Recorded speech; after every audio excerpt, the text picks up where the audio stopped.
our wonderful partners, in particular Motto Mortgage, providing our food, breakfast, beverages, and whatnot this morning. So thank you for that. And Blake, do you want to run on up here? There you are. Blake's got a couple of great things from Motto to share with us this morning. Good morning, everyone. Oh, sorry, that was loud. Good morning, everyone. My name is Blake Erickson. For those of you who don't know me, I'm a loan officer with Motto Mortgage. Been practicing for a little over a year. So we'll start out with a little rate update. Since the last time we spoke, rates have increased by about 25%. Right now, they're kind of hovering around 3.75% without any discount points. So rates are kind of back to where they were about 2 years ago, just before COVID made its impact. So we do expect rates to continue to increase, but at a more gradual pace. To help our clients in the rising interest rate market, we do have a lock and shop program. I made a flyer for that. So it's pretty much where buyers can lock their rates without a formal offer on a property.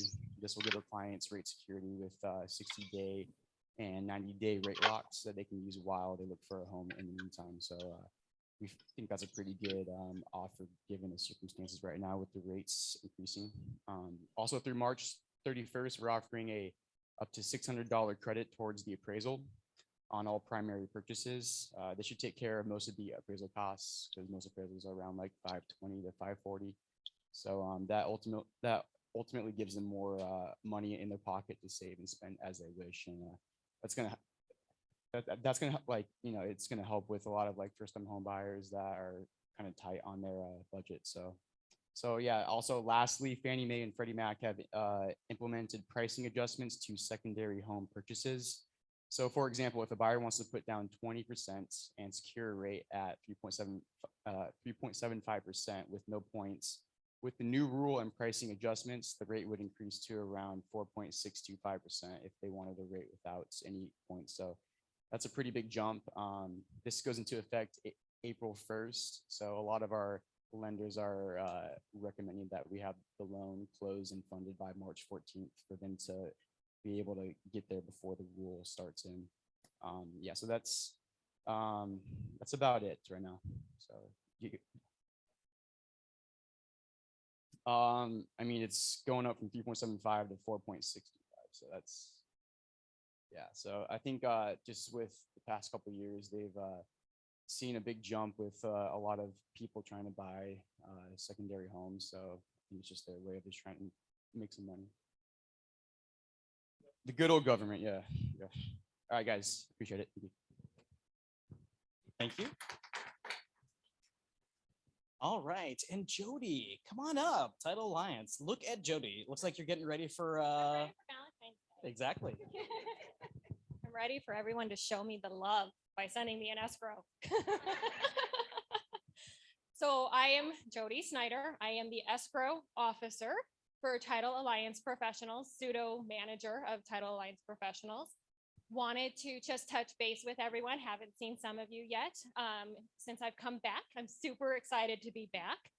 Wanted to tell you about some of the cool things that Title Alliance Professionals is now doing with our escrows. So one of the things that we have is an app that your clients or yourselves can put on your phone, and it is called Bank Shot. And instead of having to arrange for the earnest money to get to our office, or for your clients to have to wire transfer the earnest money to our office, which I don't know if you all know, but that can cost about $30 for a wire transfer. So what we have is an app.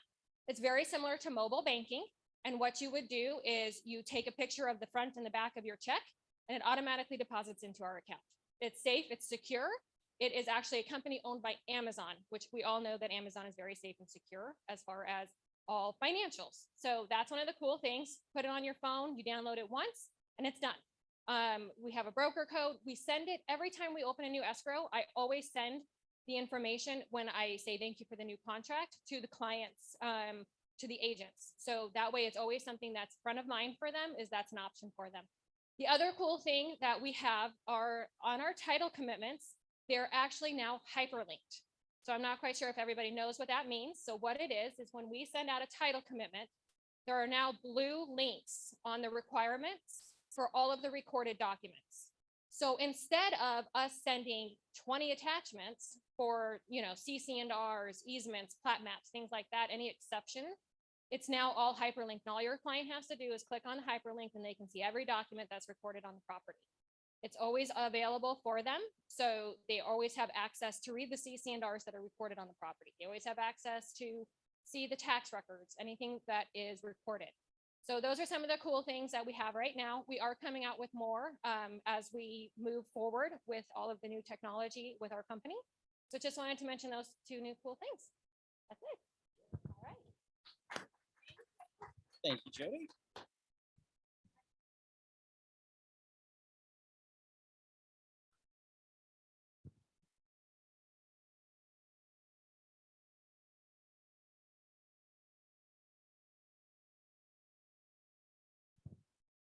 Me? Well, besides wonderful me.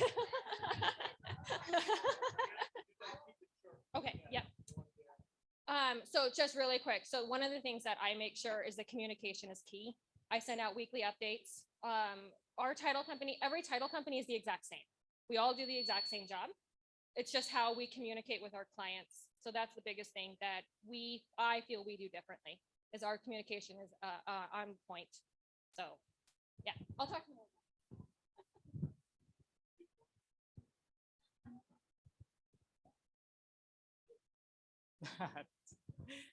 All right. So as you all know, we always like to make sure that we're keeping things positive, especially with, the climate and the world and everything else that we've dealt with, especially the last couple of years. Even before that, I think we've been a pretty positive, pretty fun group, but we always like to highlight things we see. So just a few sets of kudos coming from your other fellow agents out there in the market. Jennifer Mcguire. Jennifer did an amazing job with communication and response time. She was a joy to work with. I'm hopefully looking forward to doing more deals with her in the future. It's a good thing. Chuck Bills, well executed cooperation, closed on time, no hitches. Thanks, Chuck. This is good, no hitches. All right, this is a great one that someone sent in for Tom Wett. I'm just gonna highlight a couple of items here. Noted that Tom has been working with them for a while. It's kind of become their investment agent. And a couple things that they mentioned was helped me nearly double my rent rate on a number of our income producing properties. Good thing for an investment agent to help out with. Help them understand the business of real estate, even offered to mentor their sons as they're transitioning to the family business that has to do with real estate as well. And then again, I just love the way they end it here. Whether Tom is decking out a parade float, organizing and promoting the Scottsdale Beach Fest volleyball tournament, or running a group for the last 20 years to help young men stay on the straight and narrow, it's always with passion and sincerity. So that's a beautiful thing. Yes.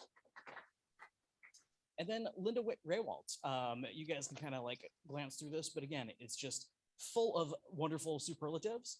And again, I just love the way they, are talking about how her, again, professionalism, her areas of expertise, were really making them feel very comfortable. And again, the way they end it here, thank you again for your guidance and invaluable advice along the way. We wish you well, and your future clients will discover they've made a great choice of realtor to represent them.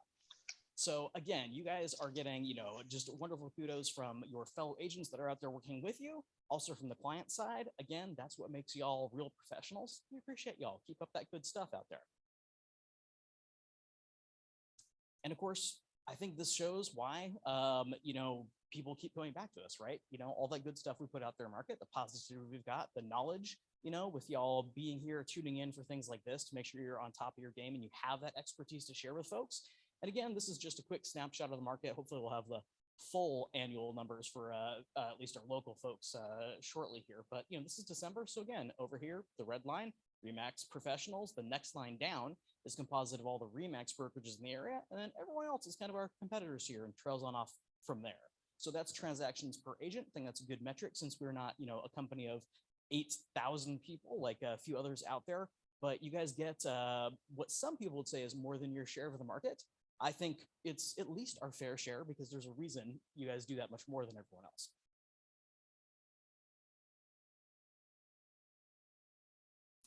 All right. Is Tyrese here? Yeah, I didn't see him. All right. Well, we are going to pass this portion here. Maybe he's running a little late this morning, but Tyrese, what's that? I'm online. Oh, okay. And you are actually patched in here. Oh, wait, you can hear me. I didn't Voice even her know. up. Well, then let's listen to what Tyrese has to say. This is a fantastic charity you actually helped co-found. And since you're patched in, I'll let you take it, Tyrese. Wow, that is so cool. You guys are awesome. Good morning, guys. One of my huge passions is giving back to the youth, but more specifically foster youth, youth that doesn't have moms and dads that are taking care of them. So where do they go when they don't have parents? They go to what we like to call modern day orphanage. If you ever seen the movie Annie, you kind of get the imagery there. So what my wife and I do is we go into these Annie-like homes and we volunteer our time and we give back to these kids that don't have parents, and we try to give them clothes and educate them and teach them how to read and things like that. For example, a 10-year-old kid that didn't know how to tie his shoe and didn't know how to read first grade education, things like that. So we try to spend our time educating these kids.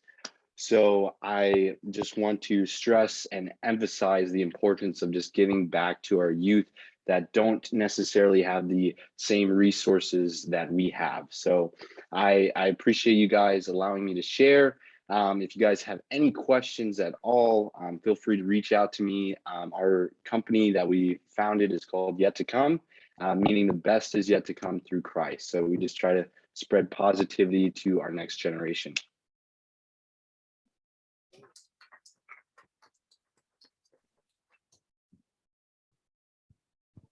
So I was just going to mention that. So Tyrese, I know, like during holidays, for instance, you had, an Amazon wish list up there for things that the kids at that home needed, those kind of things. Can you go ahead and send something out company-wide, just the all agents list maybe, that has any additional things, or even just your direct donation link, so that's easy for people to find? Yes, I can. That's a good idea. That would be beautiful. So again, this is part of our ongoing spotlight here, as we talked about a bit last month. There's a lot of things that we all do. We do this year round. Obviously, RE/MAX professionals ourselves, we've got a few, focuses that we tend to do, in a bigger way year after year. We're going to talk about PCH next, actually. But we really want to make sure everyone's aware of all these other amazing things y'all are out there doing. So thank you so much for that, Tyrese. Also, again, for putting that together, actually creating that organization. That's a beautiful thing. And I know a lot of you have things as well. We want to make sure we highlight those. So if anyone else has other things we're involved in, let us know. We want to make sure we put that out there, give it a little extra spotlight. All right, I'm going to hand this over to you, Nate. We got a little intro here.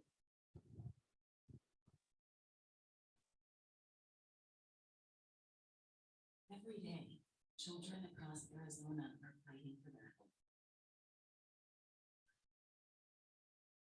And time is of the essence.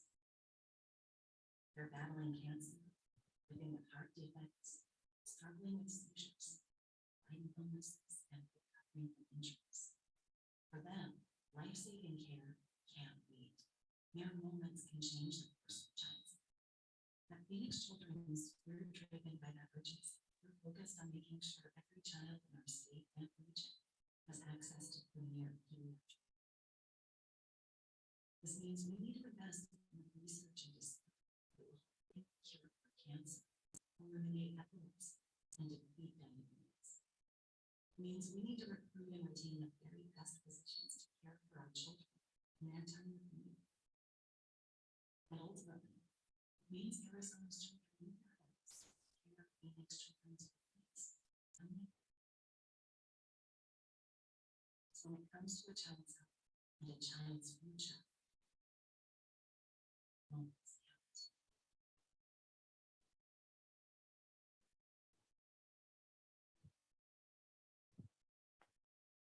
So I don't know if you notice the logo has changed. They're no longer marketing Phoenix Children's Hospital. And the reason is they're more than a hospital. There's over 3,600 employees at Phoenix Children's now. And then they have all this outreach, right? So when they're talking about moments matter, that's why we have a new hospital coming down the street here in Arrowhead. There's going to be a new hospital in Avondale, right? These things are already planned out. Avondale, right by our office over there, it's kind of unique that both of them are by our existing offices. But the amount of doctors that they're trying to recruit, pediatricians into the West Valley, it's quite amazing. I've been appointed to the board of the West Side expansion. And so I've been to 3 meetings and I've learned more about the hospital in the last 3 times being there, about growth and how they select sites and so forth. But the one thing that they really are going to need is more and more fundraising, right? So a lot of things can't happen without the fundraising that we do. So I want to thank everybody that's donated over the years to the Children's Hospital. And I want to encourage you to continue. And if you're not, join us, it's fairly easy. And I'm going to just make a challenge. Kim, what did we do last year to Children's Hospital? No, total. Yeah, it's over $50,000. 54. Anyway, my goal this year is to try to get us to over 100,000. Okay. So I might be going out and bringing more corporate partners in to try to do and raise more money for the hospital. But, they have big goals. They have big plans, and the West Side is on right in our wheelhouse. Whatever we can do to help them grow, that would be awesome. So thank you. All right. So many of you know, many of you don't. We're looking for a new location for our surprise office. Frank and I finally, after 3 years of trying to sell this particular building, has sold and closed as of Monday. So we're renting back in that location, and I know Rick and Roberta helped us get it sold, and they're trying to find a new location for us. So if you see anything in your driving out there, anything coming up, I think Rick and Roberta are all over looking for it. And we looked at 5 places on Monday, just not the right spot yet. So, pray for us. And it's a tough market out there. There's very limited space, but we're looking to do something like we did in Avondale, kind of make it a little more modern, a little bit smaller, and continue moving forward. Yeah, and again, we, as Nate just mentioned there, we're still tenants at that building, so that's not changing immediately. We've got some good runway here, but again, we're looking for that next perfect fit. And like Nate mentioned, that was a great transition over at Avondale. So looking for something similar. The other reason we're mentioning is, of course, though, boots and eyes on the ground. So if you're out there, if you drive by something, you go, that'd be a great place for an office. Can you let us know? All right. Yes. All right. So we're going to talk briefly about R4 and move on here. So as hopefully you all know, we've been doing the Passport to R4 for the last couple of months here, encouraging you guys to do some of these great things that really are there to just help your business, right? And the idea of this was to hopefully get you guys to look at some things that maybe you haven't used before, haven't you tried, and just to get you to know that they're there. And when you see how great some of it is, maybe you'll use them more, you'll do a little bit more business, right? So a number of people have participated. Would have loved to see more of you, but I appreciate the ones that did, and there was some passion and there was some fun there. And as we mentioned, we've been giving away some prizes there. So we're going to do another one today. So this is another registration for R4, and our randomized picker decided that. What about our clicker? Pick me. There we go. Kyle Clayton. Yay. Wow. So we'll get with you on that. I know you were already registered, so we'll take care of that for you, but that's a good thing. Also, though, again, this has been about positivity. It's been getting out there and doing some of these things. So we thought we'd sweeten out a little bit. So everyone that actually completed a registration, go ahead and buy you a fun night ticket. So if you've participated in Passport to R4 so far, and if you want to go to Fun Night, obviously we're not going to make you, but if you want to see the Zach Brown Band, we're going to cover that for you as well. So thanks to everyone that's done that. And again, still get out there, take a look at those items. As I mentioned, this isn't just about a contest. It's about getting out there and generating more business and filling your funnel. And then Nate, you want to just say a few things about R4 in particular? Well, I'm like a broken record every year talking about R4, but 30 years now. I think this will be my 31st R4 in a row. It pays dividends, guys. I was working with the new yesterday on kind of showing how my team works and operates and where our profit lines are and so forth. And it was very clear that we closed 16 transactions by agent referral last year. I know a lot of it is because I go to R4 and I meet people and continue to network. But we paid out over $100,000 in referrals last year to people that we've met around the globe. So I recommend and again, going. that's Nate's team. That's not like a company thing. It's right, just, yeah. So it's important. It's important to get educated. It's important to network. I like always being there live, but this year we have an opportunity to stream, right? So for $99, you can get the whole package. If you're worried about COVID, worried about going away from your family, you can pretty much attend all, every class at R4, but all the main ones are going to be on the main stage. That does definitely include like, the opening and closing sessions, the morning super sessions and keynote speakers, all those kind of things. And again, those are always so motivational. I mean, honestly, $99 would be worth just seeing those folks, even if you don't go into other deeper sessions. So absolutely, if you weren't already planning on going out, check this out. Cindy?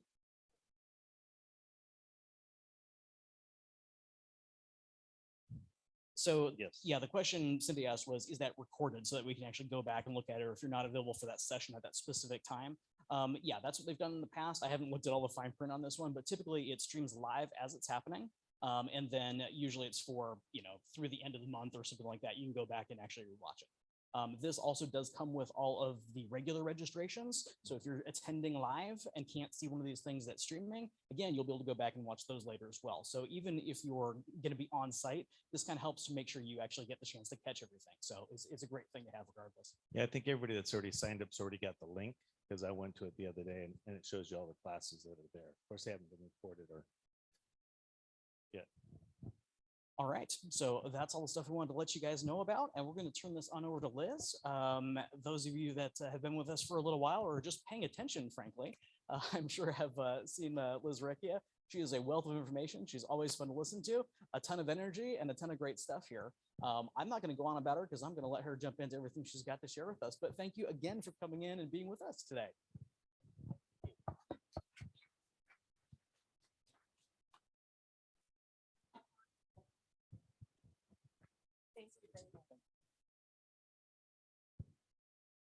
Well, good morning, and thank you so much for having me. And wow, is that going to bother me? Let me see if I can change that so it's not so squeaky.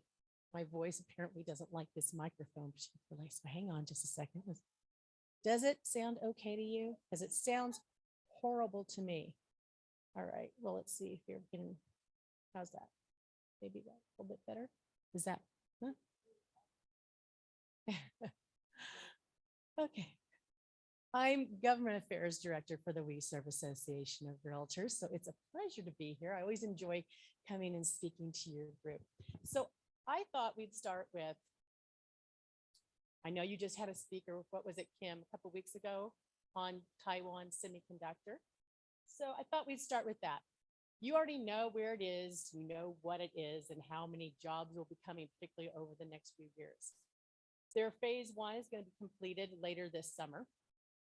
So that's amazing that that's that fast and that we'll be having those jobs here.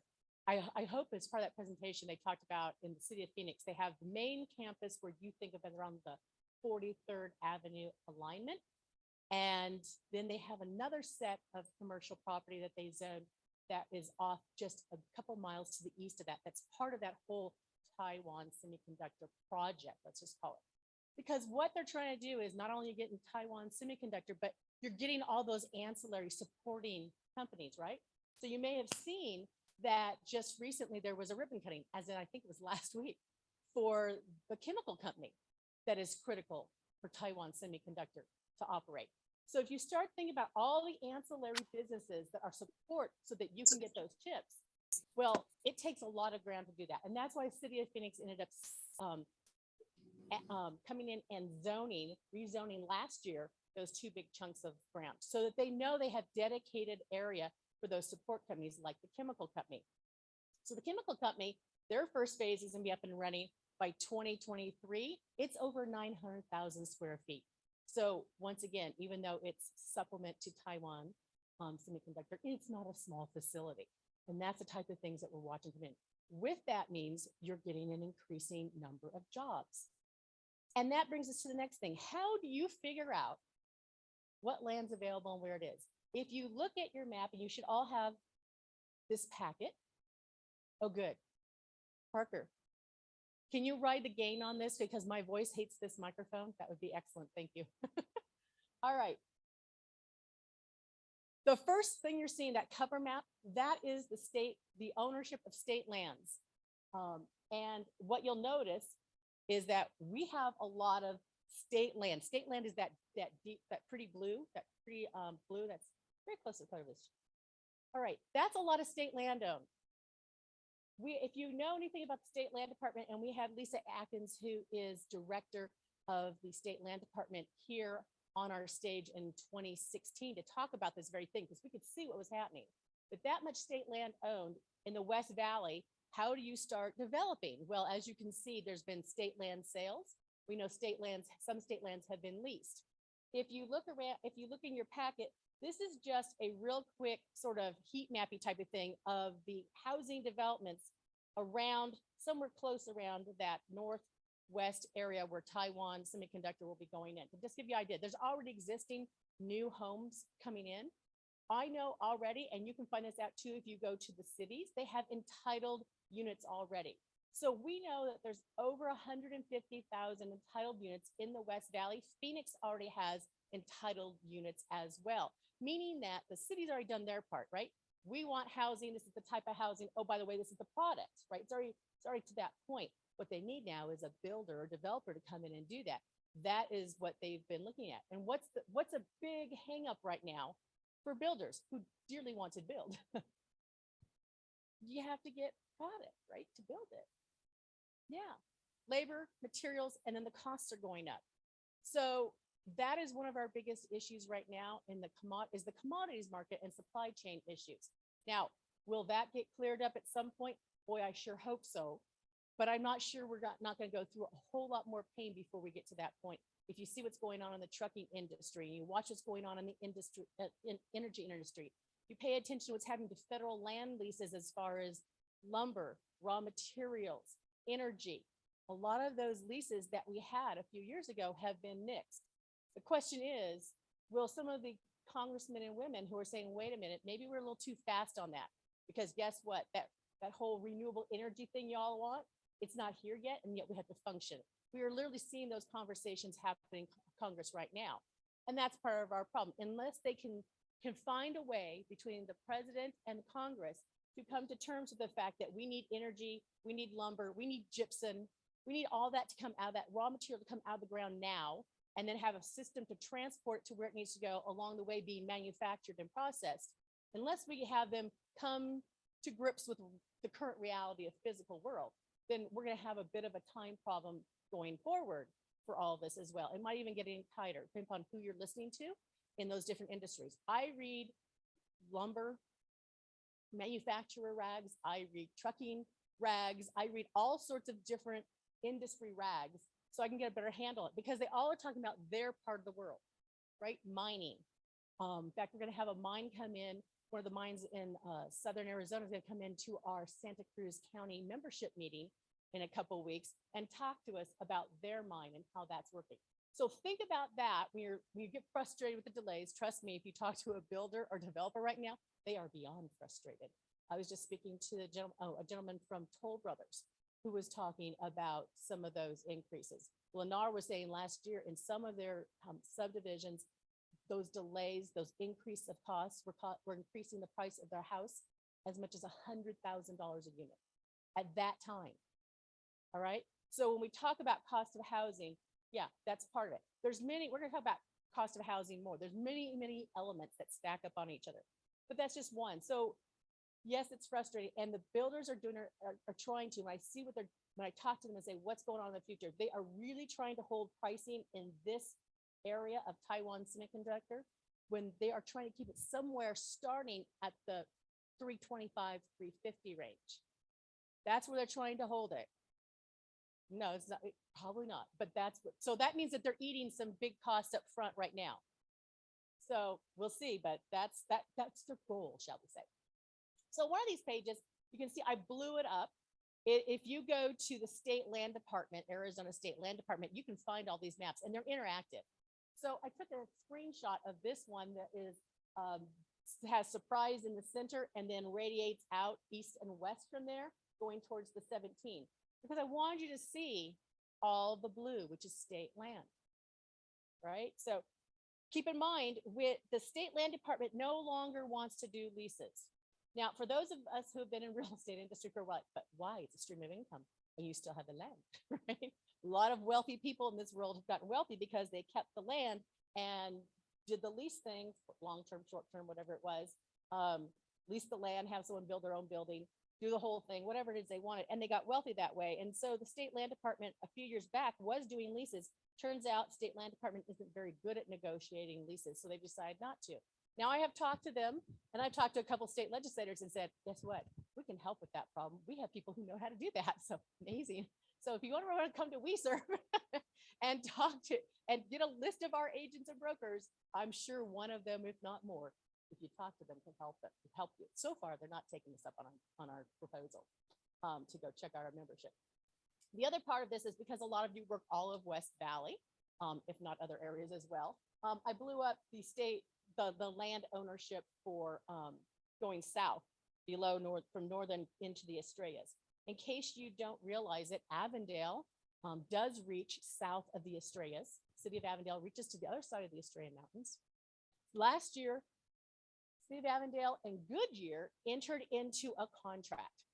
And they said, we want to have a road go through those mountains so we can access the backside, right? So even though it's City of Avondale land on the other side, Goodyear is going, yeah, we'd like to have that traffic coming through and coming into, because if you go to southern Avondale and southern Goodyear, it's hard to tell where one stops and the other begins. So they're working together on that roadway that will punch through those mountains. I don't know if any of you have ever been to the other side of those mountains or read what's on the other side of those mountains. Have you been there? So the south side of the Estrellas.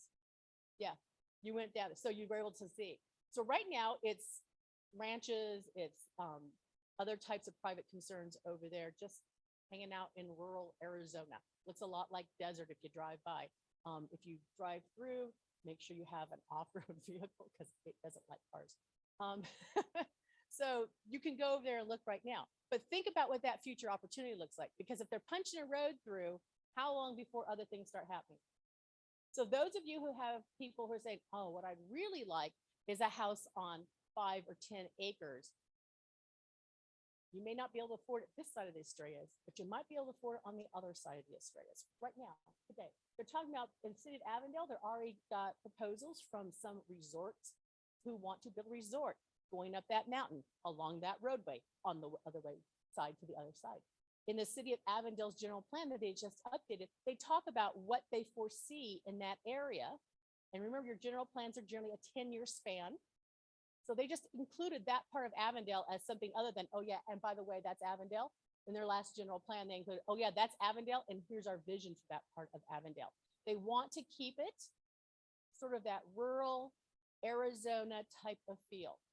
There will be some commercial in there, but it's going to be that lower commercial that caters to agriculture or caters to residential it's not going to be those big data centers. Their data centers are up there off of Buckeye and all that, lower Buckeye, but they're going to keep that area more of what it is right now. So going forward, if you're in residential or commercial, that might be an area, an untapped area to go look at for your clients, particularly those future thinkers are saying, I wonder what this world is going to be like in 10 years. And I want to get in now. That might be a place to go.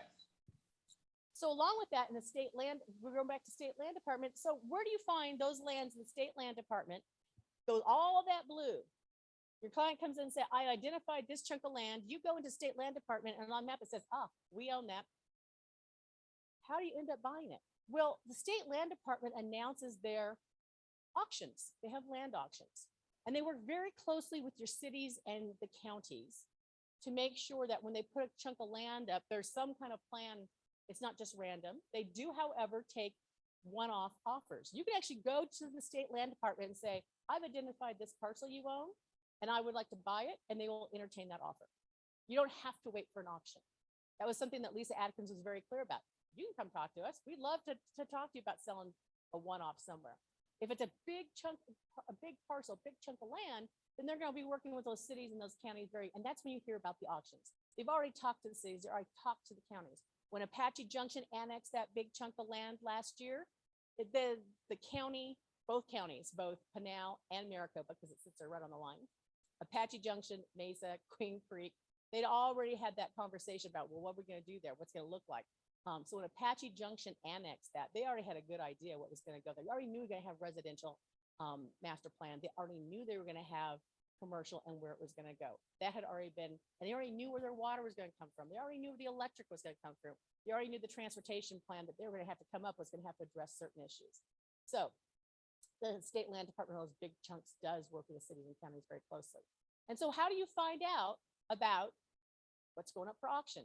Well, this is the auction list as it was last week, and that is on the state land department. So I just gave you a quick print off of that so that you can see what that particular auction was. And then you can go in there and as you can see, everything's hyperlinked. So you can actually tell what that is. And then when you go into that hyperlink to that property, it's going to tell you all sorts of things. It's going to give you information about water. It's going to give you information about transportation resources. It's going to tell you what the ecological things. They're going to, a lot of times they will have done enough work. The state land department will have done enough work. They'll say, oh yeah, here's the types of federal and state requirements for environmental impact you're going to have to go through that we know for sure. Or we know there's a cleanup. Here's the type of cleanup you're going to have to do if you take over that property. So they do a pretty good job of at least getting you that rudimentary information. So when you look at it, you can start part of your initial due diligence is already provided for you. So that's a tool you can use when you're sitting there with clients who are saying, oh my gosh, how do I figure out what's going on with all this blue stuff called state land? Now, you know, you can help them and you can direct them to that. And maybe it becomes a marketplace given where we are going in the West Valley and how much, as you can see, state land is here. It becomes an opportunity. And don't neglect your city. So if you're going down I-10 in the West Valley, there's chunks of state land right along I-10, not just up the 303, northern 303, which is what most people think of right now. There's chunks of state land in the middle of Glendale. There's chunks, so little pockets here and there. Maybe some opportunities for you. So when we talk about homes and residential going up there by Taiwan Semiconductor, here are some of these, and this is information that's 30 days old, between 1 week and 30 days old. I just picked out the biggest ones. It's not totality. It's just to give you an idea. So we know that Shea Lennar, PHK Development, which is custom homes, and Toll Brothers are all active in that area. They already currently have something up there, or they're adding on to what they have up there, or they're getting ready to build up there near that area. D.R. Horton won the Arizona land auction in December of 2021 for their 416 acres. Now that's up east of Cave Creek and just south of Jomax, which is around that other second group of Taiwan Semiconductor already zoned properties that Phoenix put in. So you've got those two locations. And so that they're already going in there already. Now, D.R. Horton and Ashton Woods already had that other set of state lands that they got just west of Taiwan Semiconductor. I'm going to say June-ish of 2021. So I didn't put that on this list because that's sort of, we already know that happened. Community preservation partners, because not only do we have ownership homes, but we also have rental homes. So what goes on with the rental stuff? Well, this is a sample of what's going on. As you know, we have investors from out of state buying some of our older apartment buildings and then rehabbing it and rejuvenating them. A lot of times those investors are from Washington State or California, and then they're turning them into some of those luxury higher end. But those apartment buildings right now are serving the working class, the working force. So you just bump that price point up, and sometimes that means they can't crack that nut. So Community Preservation Partners is coming in, and this is a sample of some of the private organizations who are seeing this opportunity. And they have already purchased a building at 19th Avenue, just south of Union Hills. And so in this area, that a renter who is working up in that area, or one of those subcontracting companies that support Taiwan would be living. And they're going to rehab that building, but expressly for the workforce. So it will be an up-to-date, modernized building, but it will be price point at the working class, so that they know that people who are working in any of these companies or any other jobs that already exist in this area can afford to rent those places. So that's the type of now market-driven changes up in that area that we were starting to see, with that recognition that we have so many workforce housing issues now coming to an area that really didn't consider itself that crushed for workforce housing until about 2 years ago. So, you have one of the tools you can use to find out opportunities, whether you are representing a commercial buyer, or even sometimes a private buyer who wants to buy a few acres of state land. You can go there. R.L. Brown, which I know you guys have access to off of the MLS. That's a good source if you go into their data and their heat maps and things like that, you can sort of get a nice broad idea of what's going on and what price points are. So I would say that's at least a beginning point for some of your research for potential opportunities. Phoenix Business Journal. Do you guys read the Phoenix Business Journal? Great source, as well as AZ Big Media. Do any of you read AZ Big Media? That's the second, I would say Phoenix Business Journal and AZ Big Media are the two biggest sources of what's coming now, what just happened, what to look for. That's where people are placing their deals to let those reporters know, hey, I just scored a deal, here's what's going on. So I would say those two sources, that needs to be regular reading, in my opinion, both of those. So when we get to rental only subdivisions, which have become so popular, when I started talking about these in 2015, when people didn't even know what they were, 2016, Via Homes was the first one down in Goodyear, out here in the West Valley, and people were like, what is that animal? It's a great opportunity, different product. Well, now we have, instead of just a Via Homes, we have Christopher Todd, B&B, Toll Brothers, Terra Lane, Hancock, and Taylor Morrison. In the West Valley, those are our biggest builders and developers. Now, here's interesting. We were now watching that next step in 2015, 16, 17, 18. It was a Via Homes, B&B, and then Christopher Todd jumped in. Okay, it has expanded dramatically, as you can tell, but Hancock used to build the Via product. And then was it last year or year before, Taylor Morrison took over that. And now they built that Via product. So you're watching this change as builders start to do things. And now Hancock's off on their own. And they're building their own single family detached subdivisions. Right now, when I look at those, I'm still seeing relatively small units. I think you usually see something maybe in the 11 or 1200 square foot max for the size of some of those homes. If you go to B&B, like up in Verrado, you can get larger sizes, but that was part of their luxury collection. They actually are teaming up with Toll Brothers in the West Valley, just west of Surprise, east of the White Tanks, in that area out there, to come together for a single family detached subdivision that will be a luxury subdivision that is a combination of their efforts together. So watching for that as well. So that product is changing, the sizes are changing. And now, instead of just saying the same thing over and over, you're starting to see those communities be more attentive to what's around them. A Via always was. So a Via in Surprise at Litchfield and Greenway has a small, right there on that corner, that hard corner, they have that little development that's mostly 1 bedroom and 2 bedrooms and several studios. Because what are they across the street from? Ottawa University. The time they built that, Ottawa wasn't there, but it was coming. So they built that product and it sort of helped. And now you're seeing in Surprise, we're all along Greenway between Litchfield up to Bullard, you're seeing they're putting, the city's actively going to encouraging that development of those smaller units, in addition to what we have for Ottawa for the dorms, right? Giving people a right there on campus, sort of, but not a dorm. So you have those products coming in. So let's talk about other master plan communities that are coming, or neighborhoods that are coming because they're an add-on to something that already has happened. And I just took, once again, this is all within the last couple of weeks that some of these announcements have been made. Some of them were just last Friday. So in Tonopah, we have 1,100 acre master plan community. It's going to be called Verma Vistas 3. So they're going to have 2,500 square foot homes. That's their top number. They're going to have 500 multi-family units in that master plan community. They'll have commercial and industrial. It's at 427th and Narramore. You have Douglas Ranch, which I'm sure you've all been following Douglas Ranch now. So it was Douglas Trillium, and when Nikola Truck Factory was going to have that carve out at the southern portion of that property, that was going to be the catalyst for Douglas Ranch at the time. When Nikola went down to Coolidge, then that land stayed, and everyone thought, we'll never see a house or anything else there for at least 15, 20 years. It was a short 15, 20 years because it's been 3 years.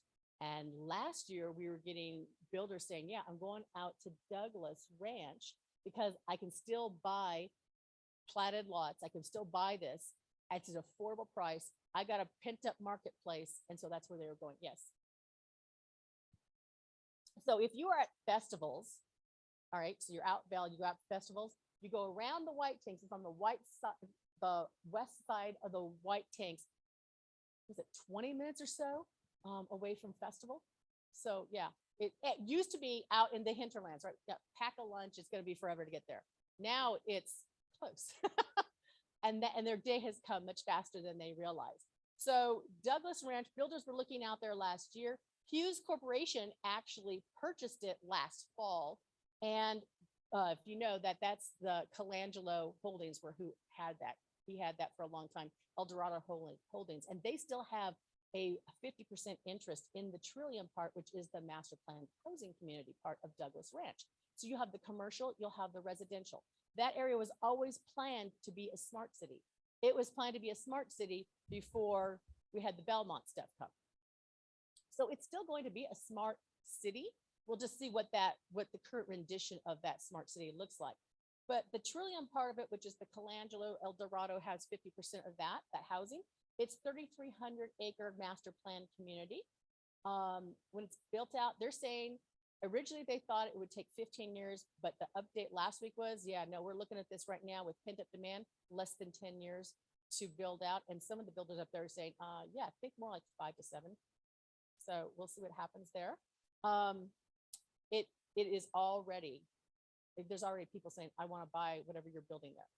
So it is a hot opportunity. So that's gonna be 33, was it 3,300 acre master plan community. That's a lot of homes. I don't know how many thousand, and it depends on what product, right? So multifamily is part of that. Single, they're doing that whole gradation. Multifamily, then you go to smaller units that are sometimes attached, right? The duplexes, that type of thing. And then you go to single family detached, and you go up to a more luxurious in terms of acreage and square footage of house. So there's a whole range. And there are, last time I heard, there were 10 builders out there trying to get contracts. And I don't know what it is. I mean, that was a few weeks ago. Heaven only knows what it is now, because last fall, it was 5 builders out there. So that's how much interest there is and how fast it's growing. In Goodyear, we have Terrasante, which is southern Goodyear. It's about 18 miles south of the 10. It will be near, if you looked at maps, you know where the 303 projected 303 South Loop is. It's as you come around that loop, that's where it's going to be. Is in that area. Taylor Morrison, DR Horton are building that right now, or will be building it as soon as it gets final approval. It's gonna be single family detached, multifamily, luxury, and active adult. And it, as is happening all across our West Valley, one of the things that the cities came together on a few years ago was, gosh, we have this county trail system.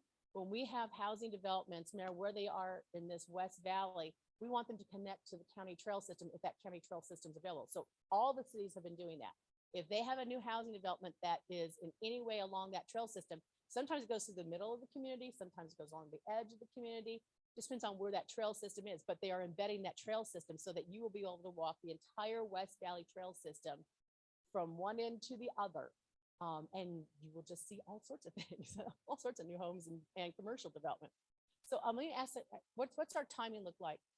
Kim, how much more time do you have? 10:30? Okay, great. All right, then I don't have to talk quite as fast. All right, also in Goodyear, we have Lucera at Estrella. So you already know about Estrella, but this is Taylor Morrison just bought 20 acres there to end up there, to add on to their community holdings in that area. End of 2022 is when they're saying those houses will open, that new addition. Avion at Ballpark Village, that's in Goodyear, obviously not too far from Ballpark. And Lennar just purchased 75 acres there. They'll become 327 lots current at first phase. At full build out, that whole community will be 575. Currently, Lennar is the only builder in that community. And it's really on the fence whether or not they're just going to take over the community or if they're going to have a second builder come in. We'll find out at some point in the near future. Lennar plans to open those homes at mid-2023. We go to Copperleaf at Sonoran Foothill. So that's North Phoenix at Dove Valley. And Lennar Homes is building a group of homes up there as well. Mattamy Homes. They bought 122 acres in Goodyear to develop their very own master plan community. It's gonna be Las Ventanas. So their big thing about Las Ventanas is they're looking around going, everybody's got small lots. So how do we differentiate ourselves in the marketplace? We're gonna have larger lots.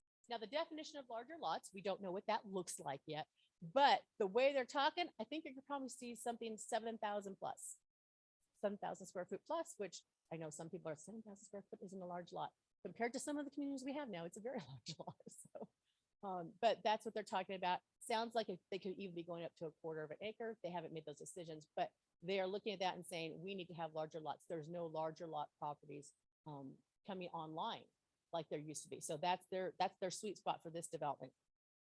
That one will be 412 homes. They will be offering RV garages with some of their floor plans, some of their options, and that's at Yuma and Perryville.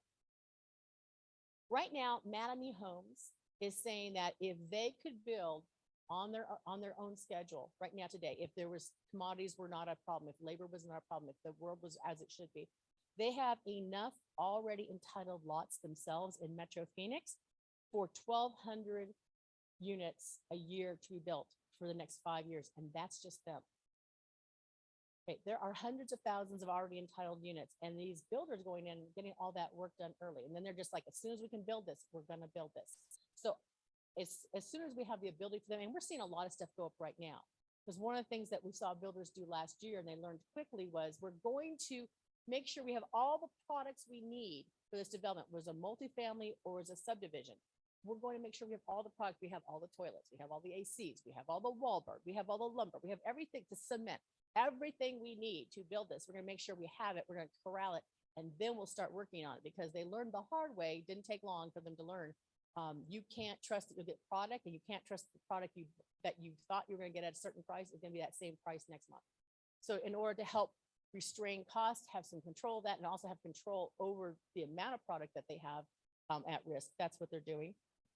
So we'll see them keep doing that.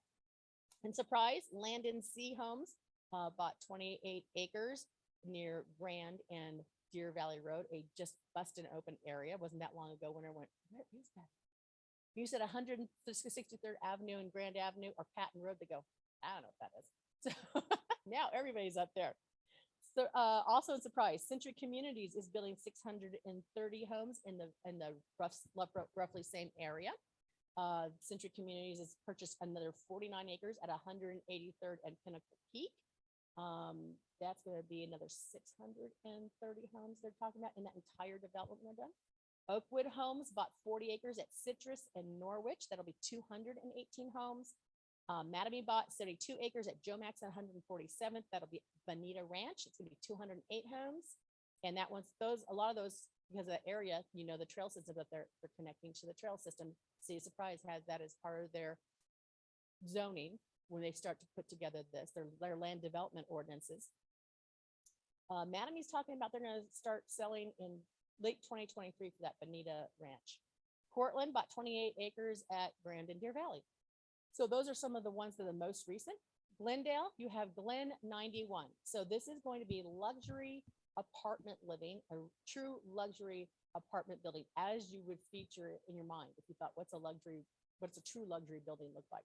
That's what they're going for. It's 296 units. It's on Glendale Avenue between 91st and 83rd. They're hoping for a fall 22 opening. So watch for that. El Mirage, Village on Greenway. That is seven duplexes, 60 triplexes for a total of 194 units. That is a rental only multifamily, but sort of smaller rather than the tall buildings or the wide buildings. They're doing those smaller ones so that you can have more of that internal neighborhood feels what they're hoping for, since it's El Mirage, and that seems to be a feel that those home residents really like. They were supposed to open this month, but they have announced that they'll be backed up, hoping to open in March. So watch for that. One of the handouts you have is entitled, Where Do I Find Available Development Opportunities? It's this one right here. Ugly, but it's just a set of links. And the reason I put that out is because a lot of times members will say, gosh, I don't know where to go in a city to find out what's going on. And there's so much going on. We had last fall, we hosted 4 city economic development bus tours, and we packed every single one of them very quickly. We had a 55-person bus our first city was Avondale. And the reason was there's so much going on. How do you really start getting a handle on it? So we did Avondale, we did Queen Creek, we did Casa Grande, and we did Sierra Vista. Those were our 4 pilot cities to see how this went overall and how our members liked it, how the cities liked it. I'm happy to say everybody liked it a lot. So we're trying to work on it, how we can get more of those bus tours over the course of 2022. And the idea is we put the mayor and the economic development director, sometimes with the economic development team, on that bus with our members. And we took a tour of that city for an hour and a half.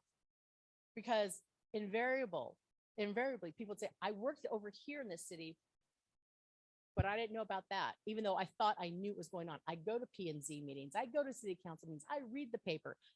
There's so much that you have a difficult time hanging on to where it is and what's going on and what the next thing coming is. So the bus tour was a really quick and easy way for us to get a handle on it. And then after we toured the bus, we hosted, depending upon how early in the morning or how late in the afternoon, we hosted a lunch right after. We'd off board, have an hour where we ate lunch, and then we had the mayor, city economic development team in the room. And it was a chance for our members to say, well, what about this? Or how about that? Or I have a client who's having a problem with this over there. Can you help me with the zoning department? And the answer was always, yes, can we get together? So the biggest thing I wanted, though, from every single city, and I told them, we're on the bus. We're people who are in Lindy. We're people who are in real estate, commercial, residential, agricultural, right? Whatever's going on, industrial. So when you're giving us this bus tour, tell us what's available in terms of what the knowledge is for the city for what's available, who has these parcels. And we had every single time the economic development directors, really, you want to know that? Yeah, we want to know what's for sale and lease and what you're looking for. What's your plan? What would you like to see on that? Because a lot of our cities have what's called flex zoning.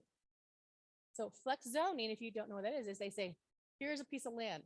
You can put anything that is commercial, industrial, residential, and manufacturing.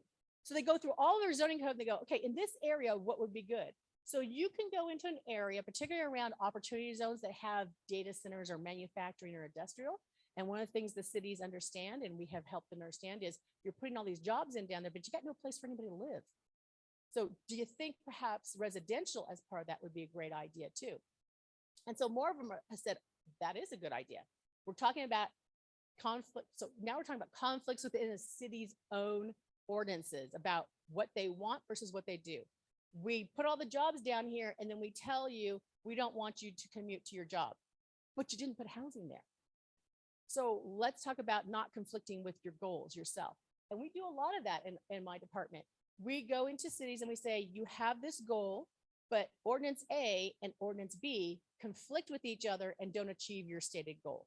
How can we help you figure out what's a better way to go? Because now you've stymied people. And we have cities right now where they are not getting the economic development that they should get because they are so conflicted within their own ordinances. The builders and developers and landowners cannot figure out what to do or how to do it. And what's worse, neither can the city. So we have a couple of cities right now that we are sitting down with and saying, okay, here's your problem. They think they are business friendly, but they're not, because they're saying, come on in, we want you in our city. But then businesses are looking at the time and cost to build, the frustration element. We have, one of those cities right now is Peoria.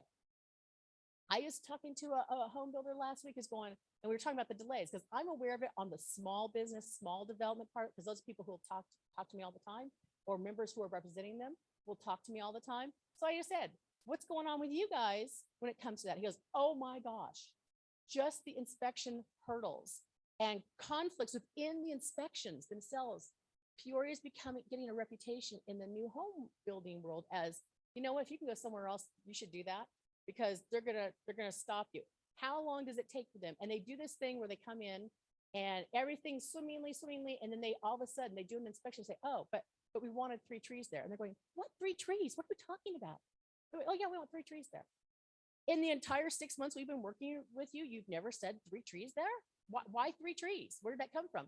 Oh, it turns out our landscaping ordinance in the city says you have to have 3 trees.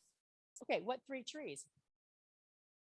So they go through that. Now that just backed that project up 6 to 8 weeks, right? You do that over and over and over again. It becomes costly, frustrating, and prohibitive for someone to do something. It happens at a smaller level as well for people who are trying to put small commercial in an office building and a parking lot. All of a sudden, out of the clear blue, when you think you're at the finish line, we got the darn tree thing again. Within that landscaping ordinance, and this is where we are really focusing this year because we have found this continuously. Cities' landscaping ordinances, they usually conflict with two things: the ability to actually get new development done in a costly and well done time frame. But beyond that, a lot of our landscaping ordinances were written in the 1980s. Last year, I spent a lot of time at the city of Glentel working with their group that was working on all of their ordinances. And one of the updates was the landscaping ordinance. We also worked with City of Apache Junction on landscaping ordinance. Because what does everyone say? Conserve water, conserve water. You go into their commercial landscaping ordinance, it says, oh no, what you have to put is 23 of these trees that suck up water all day long, and these plants, which suck up water all day long. Okay, how about you put in there that you can have drought tolerant? How about if you say desert landscaping in commercial is okay? It doesn't have to be an oasis. It doesn't have to be. And if you're requiring a certain amount of turf, then why are you saying your goal is to reduce water when your own ordinance says, nope, we want turf in there, which is going to suck up water all day long? All right. So we talked to Glendale about that. We talked to Apache Junction. Apache Junction didn't quite have some of the same. They had a landscaping ordinance and they had completely discounted the ability to do any kind of drought tolerant. And we like drought tolerant versus Arizona native because there's a lot of plants from across the globe that have similar climates to ours, and that plant material will thrive here with very little water. So limiting it to just Arizona natives can be a little restricting, but also within the landscaping code saying it's okay to have xeriscaping, because a lot of the landscaping codes in our cities, they forbid xeriscaping. They forbid desert plants unless you have one saguaro outside your front door.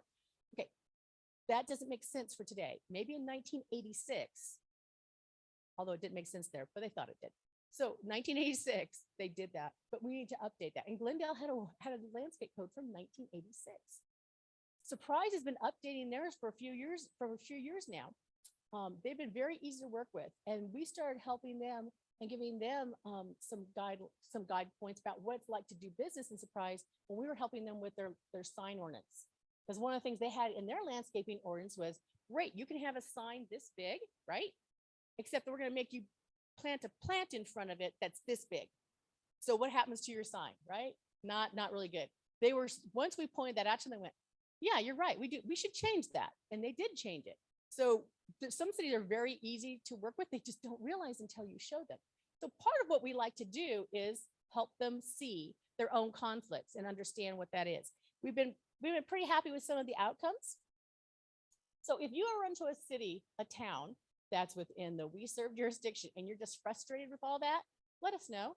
We will get together with you and with the city, and it's always a lovely, I'm not lying, a lovely conversation, because it's a lot of yaha things. Oh, I didn't know that. Wow, how can we change that? They actually look at us as a true resource, which is what we are. We have people who are residential, commercial, agriculture, raw land. They can help you. So we've had a good reception with that, the cities, as we've found them. So that's one of the pinpoints. Now, what does that do for the cost of, once again, housing or starting your business there? If you don't have to pay a mega water bill because you were forced to landscape with something that needs to be in Hawaii, then you do better, right? The cost of living there, the cost of having your business there just got more affordable. So it all is part of one big web. And that's part of what we try to do is show the cities and towns what you do over here. It's not a funnel, it's part of a web. So you have to think about all the ramifications as they echo out, and not just for today, but what does it look like in 50 years?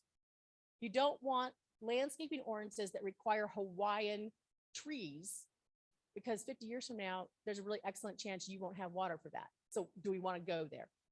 No, let's not do that thing. So they all are understanding that, but the conflicts within code, I rely on our members to point those out, because you will run into them before I do. And I read a lot of codes, but I can't read all of them that fast. So please let me know when you have those issues and we'd love to help. So that handout, where do I find available development opportunities? That is a list of our cities in the West Valley with a link to their economic development websites. Understand, we are now growing so fast that the city website frequently cannot house all of the economic development information that you or anyone else needs or site selector needs. So a lot of the economic development departments have rolled off into their own website. Avondale's done that, Goodyear's done that, Buckeye's done that. So rather than have you hunt and peck, and what you find on the economic development website on the main city website is how to get a permit, that type of thing. How about we roll off into where the actual information is about what's coming, what's available, back to that interactive map that says, hey, this parcel's available. It's already zoned for this, this, and this. Well, that's what you'll find on these links. So that's what I took you to, was the best information to figure out what's going on. Frequently, especially the larger cities, Goodyear, Buckeye, Avondale, Surprise, they have interactive maps. So you can zoom in and see what's going on there. Now, I am not saying that that interactive map is 100% correct this day. I will tell you, all of those economic development directors do a really good job of trying to keep updated. Their goal is to update it every week.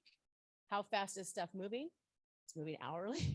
So you always want to make sure your client does their due diligence once they've identified something they're interested in and goes to the city economic development director. I will tell you right now, if you or your client wants to find out what's really going on and then figure out where all the tentacles are, your first and best stop is the economic development director's office. That is the person who has become the hub for everything in these cities. So they can say, oh, if you want to do that project, here's available properties. We know this agent over here has a listing that will work for you. They will take you on a tour. Then they will say, if you want to do the project, tell us what the project you want to do. And then they'll say, well, in our city codes, here you would have to do this and this and this to get that improved. And by the way, you're going to have to go to the building department and the engineering department and the water department. And they will tell you everybody you have to go. And they have, a lot of them have a checklist A to Z, what you do. So they are your best friends when you have a client trying to do something, or you just want your own knowledge base. As we come into this, we know that we have a lot of jobs, obviously Taiwan, but then we have other new jobs that are all over the place and popping up all the time. So let's talk about El Mirage.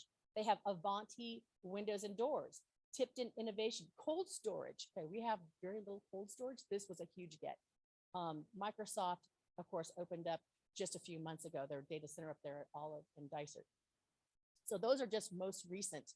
If you go up to El Mirage, and it's not the El Mirage you imagined it was, or even saw it was 5 years ago. It's changed a lot. Tom Doyle's done a great job. Surprise. Simon CRE is planning 700,000 square foot outdoor mall and for Village at Persado, which is the Costco area off the freeway there. You know, that area they already have, as you've noticed, if you've been there, you have Costco and then you have everything being between Costco and the freeway and then just south. Well, that's what they are developing currently right now.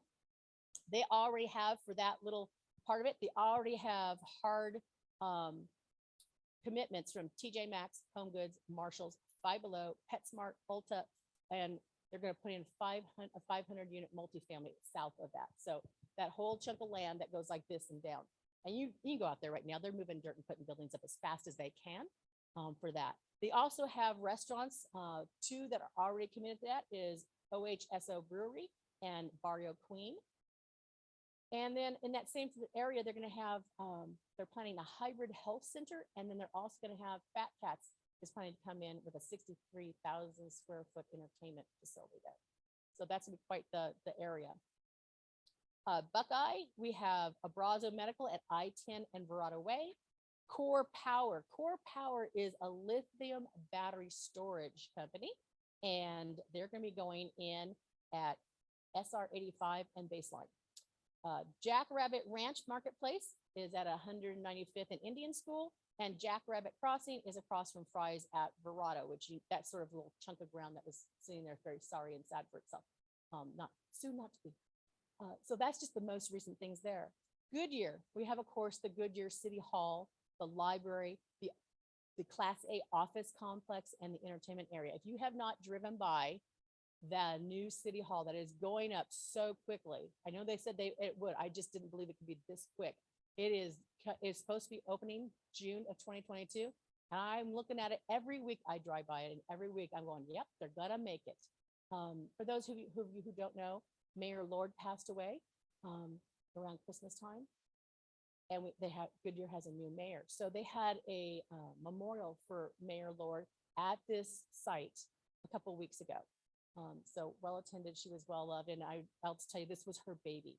She wanted this so badly. If you saw our coffee with the mayor, when Mayor Lord was here, she talked about this. And at the time it was a dream and everyone went, yeah, okay, someday maybe. And she was like, nope, gonna happen soon. And that was just a few years ago.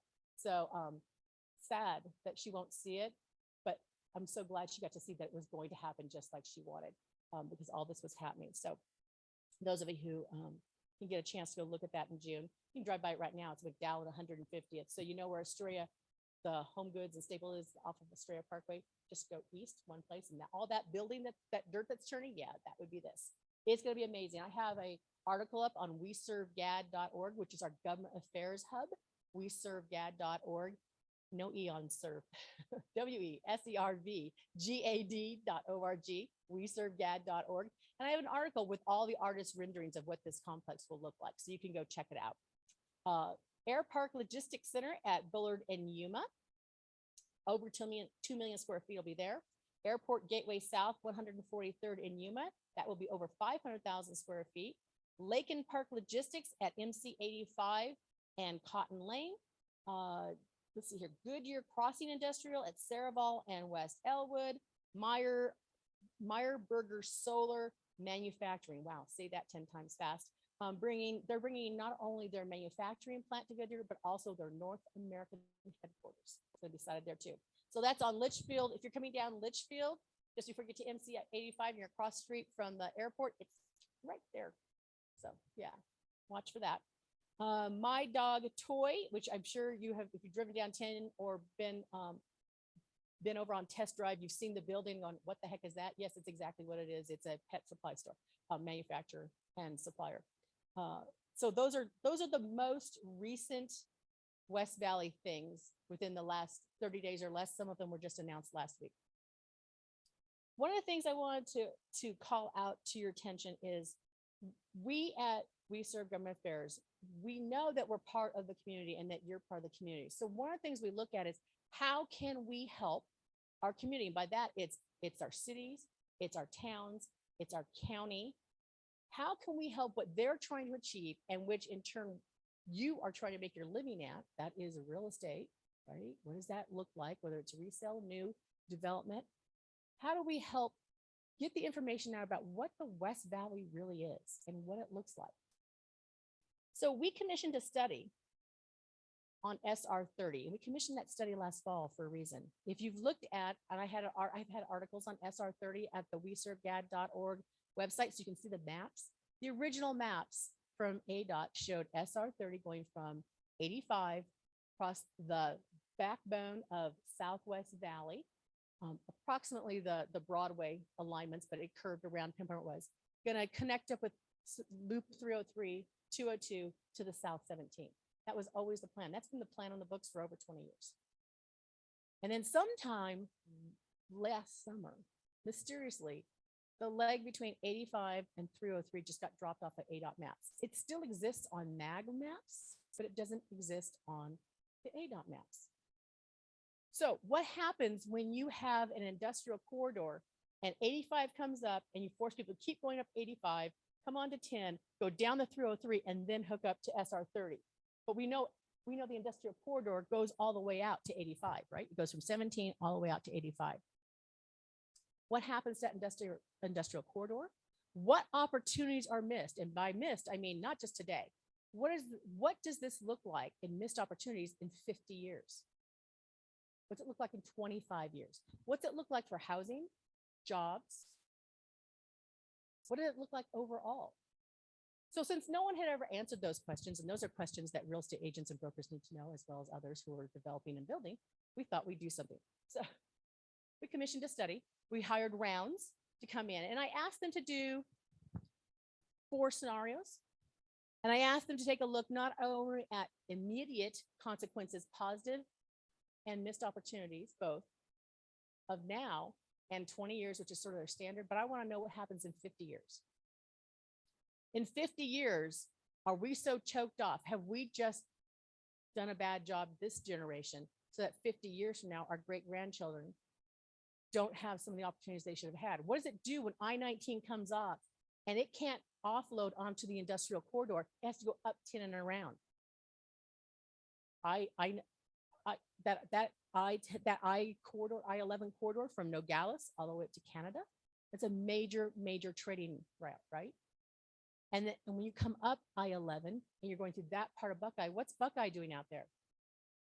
Right now, every time you go out to Buckeye, Miller, Watson, what you see is big buildings. They have an airport out west that has cargo, right? If you have a vision, what you know is that as you industrialize, you need a way to get that stuff in and out.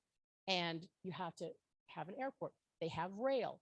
What have you done to your jobs, your manufacturing, your economic development if that leg of SR30 does not connect to I-11, currently 85? That's a question. Well, we gave them data, information, and about that. And you will see in here, and Kim can send it to you because I think I already sent that to you. She'll send it out electronically for you. It is also on the WeSERVGAD.org website. So you can have clients go look at it. That's what it's for. It's for you and your clients to understand what the consequences are so that in your conversations, in your planning, you can have that input. Do you think it's important? And we did the 4 scenarios of you do absolutely nothing. Everything stays as it is right now. You do no kind of any kind of transportation development at all the way to you do full build out as originally planned and connected. And the numbers are striking. So that the reason it's important is because we know that the Prop 400 extension is coming up for renewal. That's the half-cent sales tax that everybody's been paying for what, almost 3 decades now. That's what built 101. That's what built 202. That's what built 303. That's what builds those. Well, that extension's coming up. So if the West Valley wants this transportation corridor to be funded, that's one mechanism, being on that list so that we get some of that money. Also, we have to have state transportation money, also federal transportation money. That's how all of this works. But if we aren't having the conversation right now, if we're not providing the information right now to the people who are having those conversations, then this is never going to be a consideration. They're never going to say what happens. ADOT never asked what happens if we don't build that leg, because erasing a leg off a map is super easy, fast, no problem, right? But what happens after you do that? What does that mean 50 years from now? And how many times have we heard in the East Valley when, as development has moved out and as transportation needs have happened, they said, wow, are we super glad that 40 years ago, people thought to reserve this for a freeway, think SR 24. How fortunate we are. Otherwise, we couldn't be doing what we're doing today.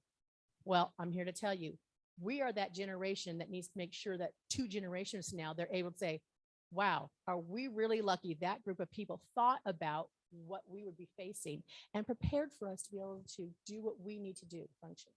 Now, nowhere in here does it say you should or should not do something, because that's not what we do. We are not lobbyists going, and you must do this. That we provide education, information, and background and context to the information. And that's what we did here. So you can use this with your mayors, your city councils. You can use this with your clients. You can just be aware of what's going on, because if you're selling property south of I-10 in the Southwest Valley, you probably need to go where the proposed SR30 is. At the very least, you need to know where that pathway is, both of them, ADOT pre-erase and post-erase. So you can actually be good information sources and tell them where they need to go. Your clients need to go get more information.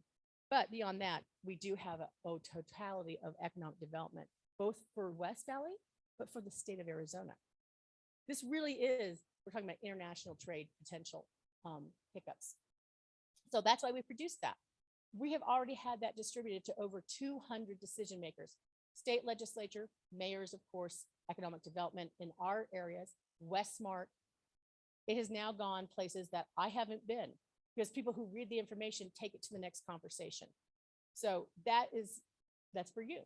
The other thing we do is we look at Luke Air Force Base, which is a major economic development engine in the West Valley, but it's also the US military. And that's who flies and defends our freedom when we have issues all over the globe. So making sure, and we are the F-35 training center for the entire US Air Force.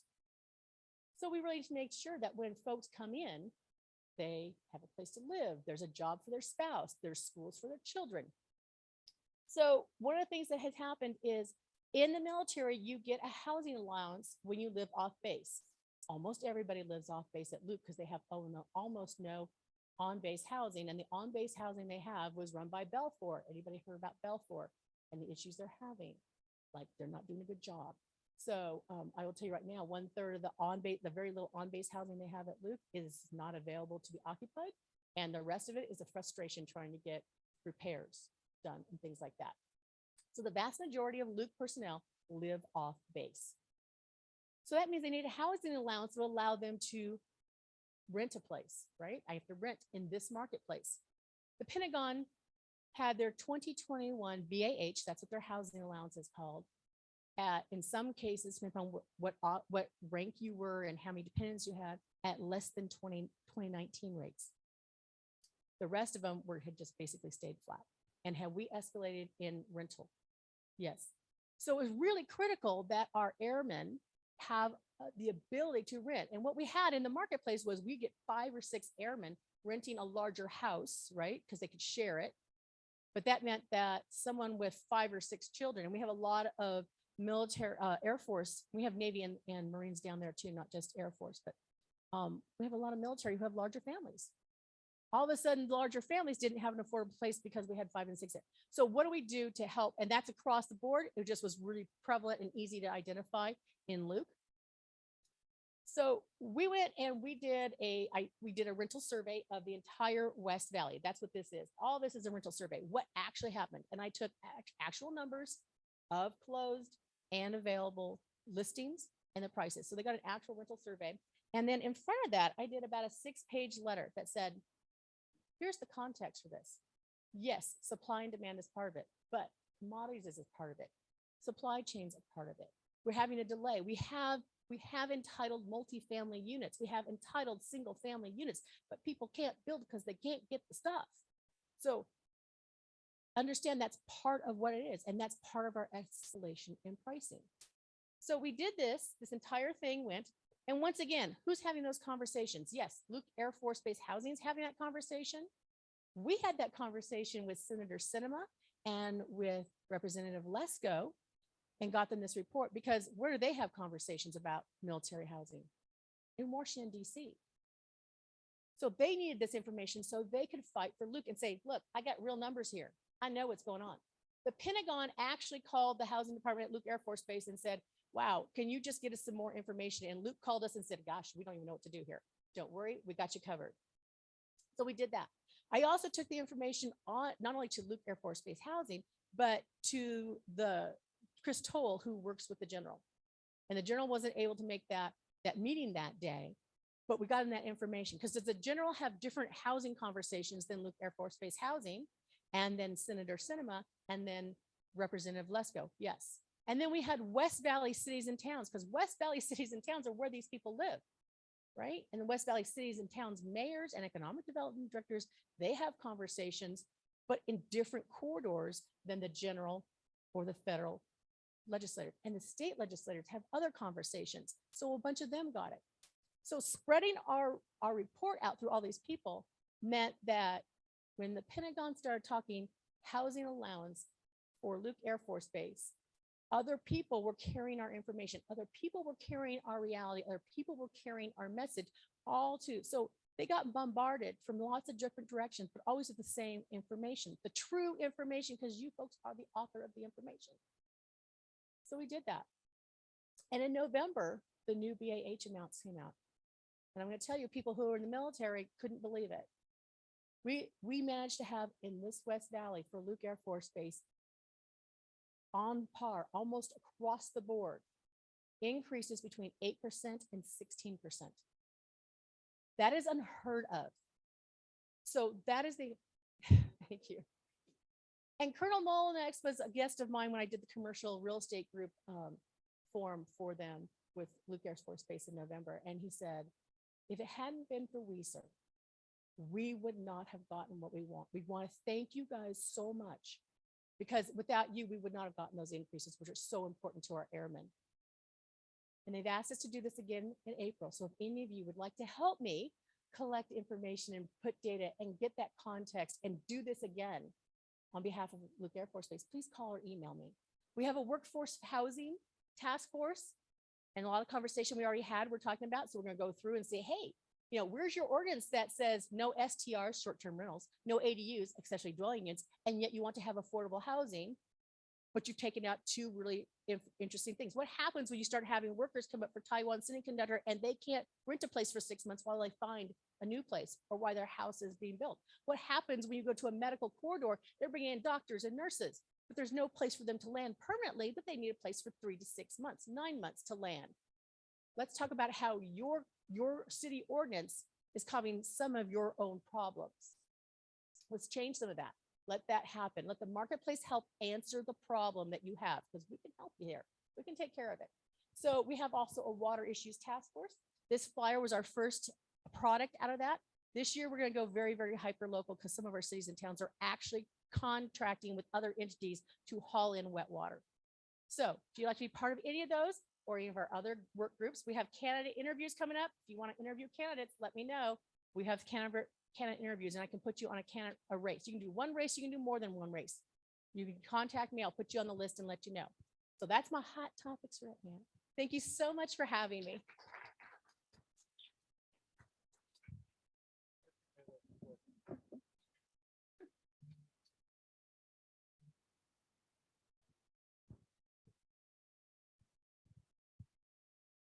Well, thank you again, Liz. Again, like, is that some dense, powerful, valuable information? Yes. And like Nate just quipped up here, you know, thank goodness we're recording this as well. So obviously we'll have that out. So if you've missed a little piece of this, you can go and rewatch it. We of course sent out these handouts as well. So you've got that, you've got those links, all those kind of things that should be in your email. If you didn't see it, let us know, we can resend.